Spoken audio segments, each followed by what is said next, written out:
Pass Navigo ne coûtera-t-il un jour que 65 € par mois, toutes zones confondues? C'est le tarif envisagé par l'accord passé entre Europe Écologie Les Verts et le Parti Socialiste le week-end dernier pour inciter les Franciliens à délaisser leur voiture et à se diriger plus nombreux vers les RER.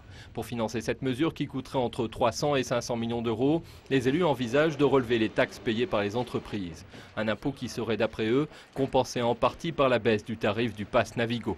Mais seul un gouvernement et l'Assemblée nationale peuvent décider d'augmenter ce versement transport auxquels sont soumis les entreprises. Une victoire aux législatives et aux présidentielles est donc indispensable pour réussir à mettre en place ce tarif unique dès le 1er janvier 2013 et contraindre les entreprises à le subventionner.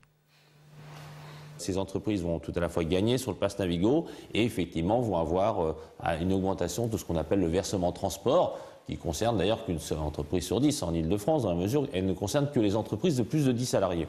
Voilà, donc il y a un moment, la région a fait beaucoup, les collectivités ont fait beaucoup, les usagers payent déjà pas mal, c'est un peu aux entreprises aujourd'hui de faire aussi l'effort pour que, y compris d'ailleurs, leurs salariés aillent plus facilement au travail.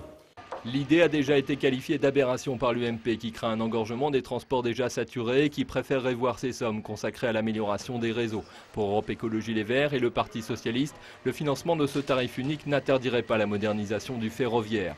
Il faciliterait aussi le bouclage du budget du syndicat des transports d'Île-de-France. Syndicat qui reproche au gouvernement la récente hausse de la TVA sur les titres de transport qui pénalise les ménages les plus fragiles. Le STIF accuse surtout l'État de sous-investissement dans les transports d'Île-de-France depuis 15 ans.